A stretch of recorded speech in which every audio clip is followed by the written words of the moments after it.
Nugroho dan juga kawan-kawan sekalian. Sebelumnya perkenalkan, nama saya Dimas Saprari Putra selaku moderator materi 1 menit 0 sampai 20. Sebelum pemaparan materi 1, saya akan memperkenalkan para aktivis materi 1, yaitu penyaji Reza Intan Ghazali, pembahas 1 Hafizatul Aulia, pembahas 2 Indra Bayu Gali Permana, juru kamera Ahmad Tabriza Mahendra. Untuk penyaji Reza Intan Ghazali, untuk dipersilakan maju ke depan.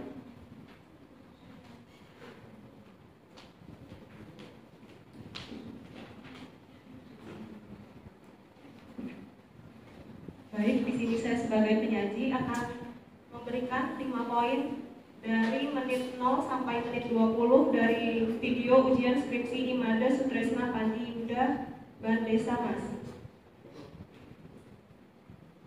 Poin 1, peran penting pemerintah untuk mewujudkan kemakmuran rakyat adalah dengan pembangunan infrastruktur. Poin 2, pembangunan infrastruktur memerlukan tanah untuk kegiatannya. Untuk itu perlu adanya pengadaan tanah. Poin 3, pengadaan tanah harus berlandaskan pada pembangunan untuk kepentingan umum. Poin 4, terhadap objek pengadaan tanah dilakukan penilaian kerugian pada tanah, bangunan, tanaman, dan kerugian lainnya. Poin 5, pemberian ganti kerugian dilaksanakan pada saat pihak yang berhak menandatangani surat pelepasan objek pengadaan tanah.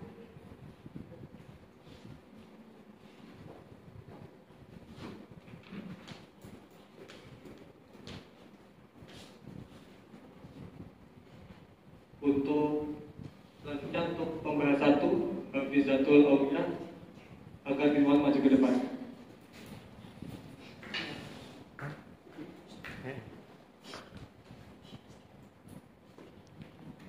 Baik, terima kasih atas kesempatannya.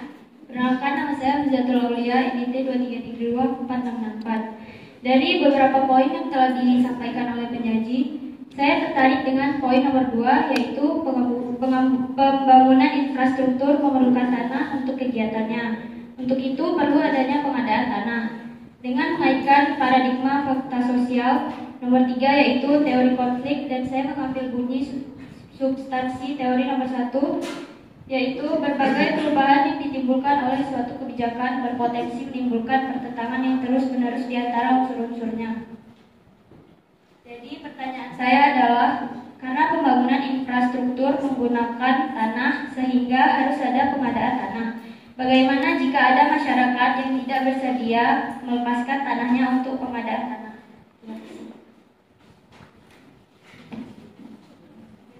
Untuk penyaji Reza Intan Ghazali, silakan maju untuk memberikan jawaban. Baik, pengadaan tanah untuk kepentingan umum ini diatur di UPA pasal 6, yaitu seluruh tanah memiliki fungsi sosial. Kemudian diatur lagi lebih lanjut di Undang-Undang Nomor 2 Tahun 2012 tentang pengadaan tanah untuk kepentingan umum.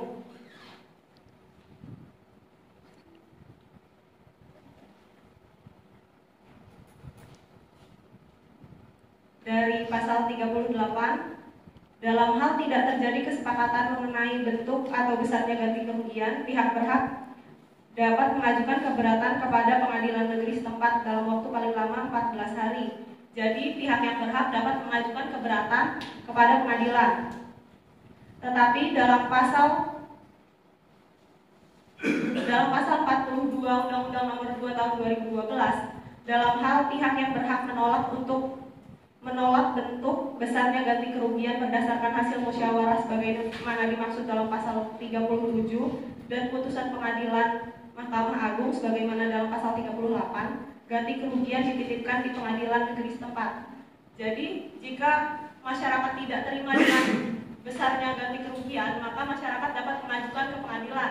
Tetapi jika pengadilan telah memutuskan dan masyarakat masih tetap tidak terima, maka uang atau penggantian kerugiannya akan dititipkan ke pengadilan negeri setempat. Terima kasih. Oke, selanjutnya pembahas 2, yaitu Indra Bayu Gali Permana.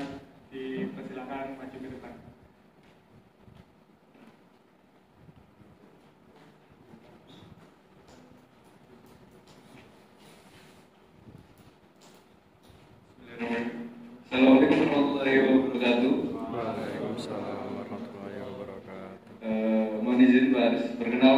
saya Indra Bayu Gali Permana. Saya selaku pembahas 2 terkait dengan materi 1. Yang menjadi poin yang menarik untuk saya adalah di poin 4, yaitu terhadap objek pengadaan tanah dilakukan penilaian kerugian pada tanah, bangunan, tanaman, dan kerugian lainnya. Poin tersebut akan saya kaitkan dengan teori konflik, yaitu pada substansi teori, berbagai perubahan yang ditimbulkan oleh suatu kebijakan berpotensi menimbulkan pertentangan yang terus-menerus di antara unsur-unsurnya. Nah, dalam pengadaan tanah tentu akan terjadi perubahan di struktur sosial masyarakat tersebut, bisa berdampak baik dan bisa berdampak buruk. Nah, dengan poin tersebut, penilaian atas kerugian tanah akan berpotensi menjadi pertentangan di masyarakat. Tentunya dalam hasil penilaian tersebut ada masyarakat yang setuju dan tidak setuju dengan hasil penilaiannya, dan itu bisa menjadi masalah dan penghambat dalam kegiatan pengadaan sosial.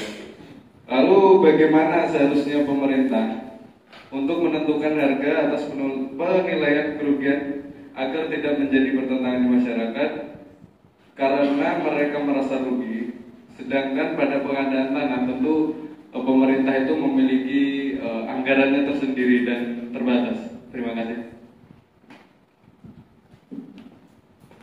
Oke, selanjutnya kita akan mendengar jawaban dari penyaji Areza Intan Rozali. Silakan.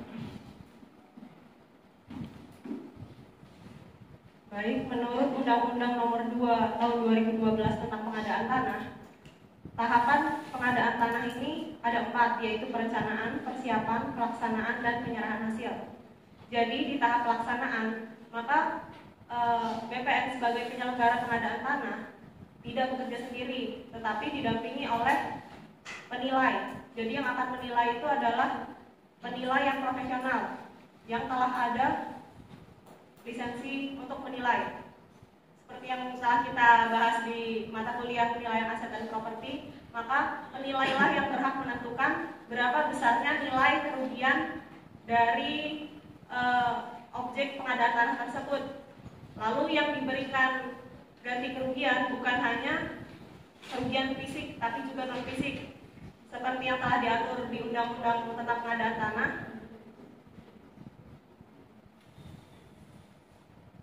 Ganti kerugian itu juga dihitung tanahnya, ruang di atas tanah, di bawah tanah, bangunan, tanaman, dan benda-benda yang berkaitan dengan tanah.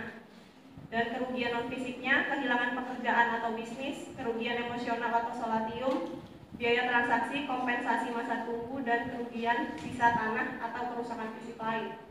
Jadi dalam menentukan besarnya nilai ganti kerugian, maka sudah ditentukan oleh pihak yang profesional untuk menilai besarnya kerugian tersebut. Terima kasih.